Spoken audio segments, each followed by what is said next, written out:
Hello, everyone. I'm Elena Rodina, coordinator of the Media Freedom Rapid Response Consortium at the European Center for Press and Media Freedom. Today, we're talking about our upcoming MFRR monitoring report, which will be published in September. Ahead of its release, we want to give you a preview of what's inside and why it matters. I'm joined here today by my colleagues, Camille Magnissalis, Monitoring and Communications Officer at the European Federation of Journalists, and Cara Räker, Monitoring Coordinator and Officer here at the ECPMF. So this upcoming report is a joint effort between the European Federation of Journalists, the International Press Institute, and the European Center for Press and Media Freedom. And to begin, I would like to ask you, Cara, could you say a few words about the report? How is it prepared and what exactly is it? Yes, thank you, and hello everyone.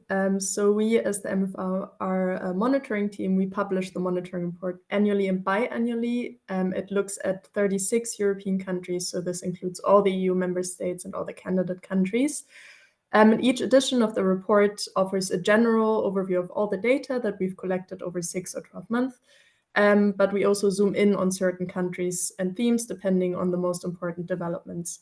How is it prepared? Very briefly, as the monitoring team, we try to talk to journalists, we try to speak to organizations, unions, watchdogs, monitor the news to just verify and register as many press freedom violations as we possibly can. In general, we monitor for a variety of attacks, physical attacks, verbal attacks, legal attacks, but also we look at who was attacked and in which context, for example, protests or the newsroom. Thank you. And so the MFRR has monitored press freedom in Europe since 2020. What are some of the most worrying developments we have seen over the years? Cara? So I think in general, what is the most worrying is that we document more and more press freedom violations each year in almost every country. So there's a general sense that the press freedom violation in Europe has been worsening and is worsening. Some developments I would like to highlight is that there is a constant rise of online attacks. This includes harassment, but also more complex sort of attacks like hacking, like spyware, the use of AI and phenomena like deepfakes. We also have some evidence that, especially over the last couple of years, there is a rise of attacks from the side of government and public officials. This can include, verbal harassment, but also laws or legal attacks. And then there are legal attacks such as slaps, so the strategic use of lawsuits to silence journalists, and laws restricting press freedom, which are particularly worrying.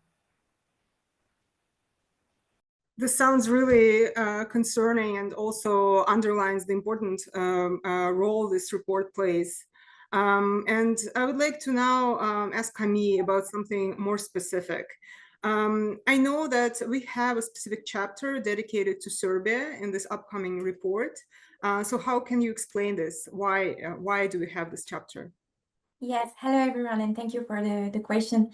Actually, since the fatal collapse of the railway station canopy in Novi Sad, which led to large-scale protests in the country, journalists and media workers have been subject to unprecedented level of pressure for their reporting, including young journalists and journalism students being targeted. We actually went on a solidarity mission last April to assess the situation, which is in a situation of emergency. So dedicating a chapter to Serbia for the report allow us to highlight once again our alarming findings from the mission and the daily monitoring while showing support with journalists across Serbia. Thank you, Camille. And you are the officer who is monitoring Serbia on a daily basis. And can you explain a little bit more what are the most appalling observations that you have?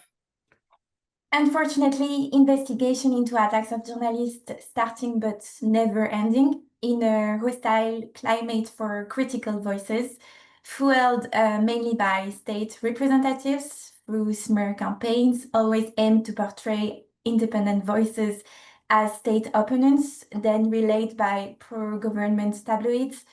We were shocked by the number of cases of surveillance unbelievable means, and more recently, how much law enforcement officers are becoming perpetrators of violence themselves. They completely shift from inaction to direct confrontation with journalists and protesters, all happening in a context of complete impunity.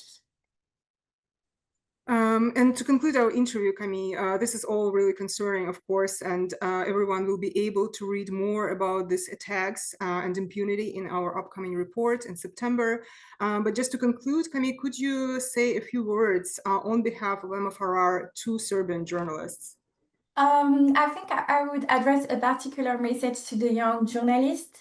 I would tell, please don't give up on the profession. Independent reporting is really important, especially at such a sensitive time, and to keep also reporting any attacks.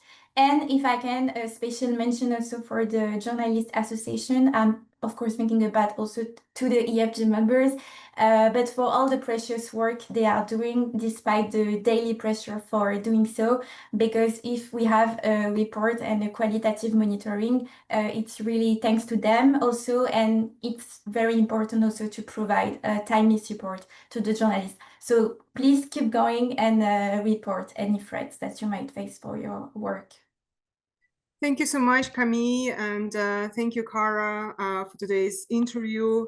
And most of all, of course, thank you to all the journalists who continue doing their very important, essential work despite these immense challenges and pressures.